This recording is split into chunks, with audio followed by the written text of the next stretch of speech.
तो वहीं मुख्यमंत्री नायब सिंह सैनी दिल्ली दौरे पर हैं। आदमपुर एयरपोर्ट का नाम बदलने पर प्रधानमंत्री मोदी का धन्यवाद किया। कांग्रेस पर मुख्यमंत्री नायब सिंह सैनी ने निशाना भी साधा और कहा कि कांग्रेस नेताओं में राहुल गांधी के पास हाजिरी लगाने की होड़ है, कांग्रेस में गुटबाजी हावी है। तो ये बड़ा बयान आया है, कांग्रेस पर निशाना साधा है।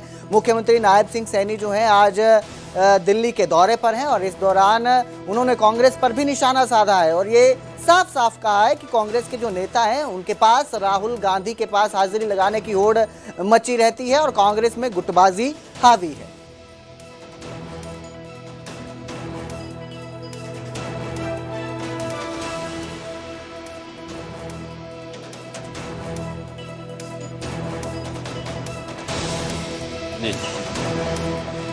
जो कल आदमपुर एयरपोर्ट का नाम श्री गुरु रविदास जी महाराज के नाम से रखा है, मैं आदरणीय प्रधानमंत्री जी का दिल से धन्यवाद करता हूं। जो निर्णय प्रधानमंत्री जी ने किया है, देश भर के असंख्य लोगों के लिए ये क्षण का विषय है। यह नामकरण कल गुरु रविदास जी महाराज की जयंती के अवसर पर जो कार्यक्रम आयोजित कर इसका नामकरण किया गया है, ये संत शिरोमणि गुरु रविदास जी महाराज को सच्ची श्रद्धांजलि है। उनके द्वारा दिए गए जो प्रवचन हैं, समता, करुणा और सेवा के मूल्य आज भी समाज को प्रेरित कर रहे हैं।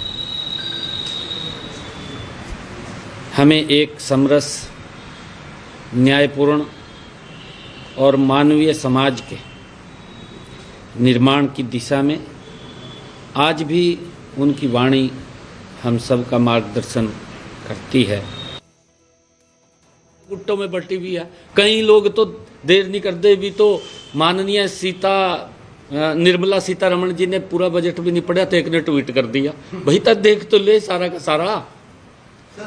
इनके अंदर होड़ लगी हुई है कि कौन राहुल गांधी के पास जाकर के पहले हाजिरी लगाए।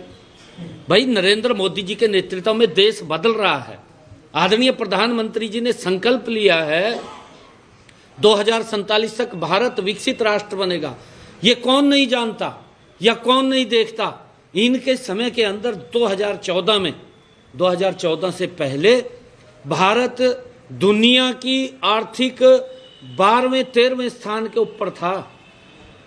ये नरेंद्र मोदी जी का ही तो कमाल है, जिसने इस भारत को दुनिया की जो संकल्प लिया था कि हम 5वीं आर्थिक शक्ति बनाएंगे, बना दिया।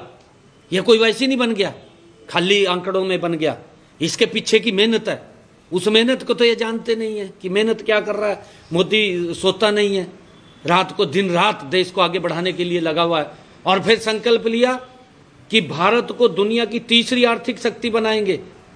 4थी बन गया ना, 3री रह गया। ये बजट उस संकल्प को पूरा करने वाला बजट है। केंद्रीय बजट को लेकर किसे क्या मिला और क्या नहीं, इसी पर चर्चा जोर शोर से चल रही है। हरियाणा में भी केंद्रीय बजट का गणित जहां सरकार लोगों को समझाते हुए इसे बेहतर बता रही है, तो वहीं विपक्ष इस बजट में कुछ भी ना मिलने की बात कहकर सरकार को घेर रहा है। ये रिपोर्ट देखिए।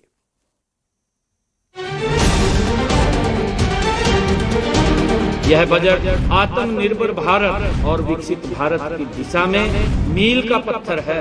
जो अब तक मैंने बजट देखा है, ये बजट बिल्कुल खोखला है। हरियाणा के मुख्यमंत्री जी का नाम है नायक, देश के बजट में हरियाणा का नाम था गायक। केंद्र सरकार के बजट पर हरियाणा में सरकार और विपक्ष के सुरताल बिल्कुल विपरीत हो गए। हर बार की तरह इस बार भी बजट पर विपक्ष ने सवाल उठाए और सरकार ने बजट से हरियाणा को क्या मिला इसके पॉइंट गिनवाए। विपक्ष का सवाल है कि शिक्षा, स्वास्थ्य और रोजगार को लेकर बजट में कोई बड़ा ऐलान क्यों नहीं किया गया। पूर्व मुख्यमंत्री भूपेंद्र सिंह हुड्डा ने सरकार से पूछा कि महंगाई बढ़ रही है तो इनकम टैक्स में कोई राहत क्यों नहीं दी गई। जो अब तक मैंने बजट देखा है, ये बजट बिल्कुल खोखला है और आम आदमी को कोई राहत नहीं दी गई। देखो, कोई भी हो, आम आदमी की राहत के लिए शिक्षा, स्वास्थ्य और पब्लिक के जो काम, पब्लिक को क्या लाभ हो रहे हैं, मुख्य 3 बात होती है।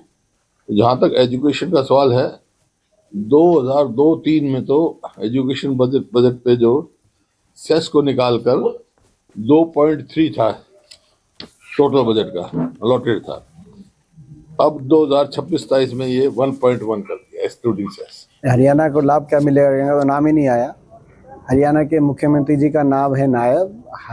केंद्र देश के बजट में हरियाणा का नाम था गायब, जिक्र ही नहीं हुआ हरियाणा का। कुछ हरियाणा को ना कोई परियोजना, कोई मेट्रो, एयरपोर्ट, कोई स्वास्थ्य की, शिक्षा की, कोई राष्ट्रीय स्तर का कोई संस्थान, कोई रेल की लाइन, कोई बड़ी परियोजना, कुछ ऐसा हरियाणा का तो आपको मिला नहीं। ये दुख की बात है, क्योंकि ऐसा नहीं है। हरियाणा से सबसे ज़्यादा देश में जीएसटी कलेक्शन भी हरियाणा से है और देश में सबसे ज़्यादा टोल कलेक्शन भी नेशनल हाईवेज का हरियाणा से है। तो ऐसे में हरियाणा की अनदेखी अच्छी बात नहीं है। विपक्ष ने शिक्षा, स्वास्थ्य, रोजगार से लेकर किसानों और महंगाई को लेकर बजट में कोई बड़े ऐलान न होने पर सरकार पर सवाल उठाए, तो उधर मुख्यमंत्री नायब सैनी और बीजेपी के नेताओं ने बजट को बेहतर बताते हुए ये दावा किया कि ये बजट विकसित भारत का मजबूत इंजन बनेगा और हरियाणा में भी विकास की रफ्तार को बढ़ाएगा। यह बजट सही मायनों में जनहित और अंत्योदय की भावना को ये समर्पित बजट है। इस बजट में 3 मुख्य विजन हैं: रफ्तार, क्षमता, सबका साथ। इससे हमारे हरियाणा प्रदेश को भी, चाहे फरीदाबाद हो, गुरुग्राम हो, पानीपत हो, लाभकारी सिद्ध होगा। जब पीछे भी बजट आया था, इसी प्रकार से उन्होंने हवा मचाने का काम किया था। बजट में हरियाणा का नाम नहीं आया, लेकिन आपने देखा है इस 2025 के वर्ष में हरियाणा में कितना विकास हुआ है, कितनी सड़कें बनी हैं, रेलवे का काम हुआ है और नई नई यूनिवर्सिटियां डेवलप हुई हैं। और भारत सरकार की और प्रधानमंत्री नरेंद्र मोदी जी की सरकार की यही सबसे बड़ी उपलब्धि है। अब बजट पर सरकार और विपक्ष के बीच जारी सियासी तकरार की इस तालिका में बजट का गणित क्या कहता है और हरियाणा को इससे क्या लाभ मिल सकता है, आइए उसे भी समझने की कोशिश करते हैं। इस केंद्रीय बजट से हरियाणा के कई जिलों को सीधे तौर पर फायदा होने की बात कही जा रही है। अंबाला, हिसार, करनाल में जहां हवाई पट्टियां सी प्लेन के लिए डेवलप होंगी, तो वहीं गुरुग्राम और फरीदाबाद एमएसएमई के केंद्र बनकर उभरेंगे। इसके अलावा बजट में बायोफार्म शक्ति के तहत 10,000 करोड़ के निवेश के ऐलान से हरियाणा का फार्मा हब को सीधा लाभ मिलने की उम्मीद जताई जा रही है। पंचकुला जैसे जिले फार्मा हब के लिए डेवलप हो सकेंगे। वहीं केंद्रीय बजट में राखीगढ़ी को टूरिज्म हब बनाने का ऐलान हुआ है, जिससे हरियाणा की टूरिज्म इंडस्ट्री को बड़ा फायदा होगा। गुरुग्राम और पंचकुला में एआई सेंटर खोले जाएंगे, जो हजारों युवाओं को ट्रेनिंग भी देंगे।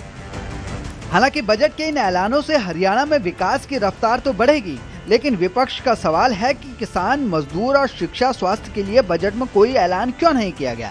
इसी पर अब सरकार और विपक्ष में तकरार बरकरार है। Bureau report, news 18 Punjab Haryana.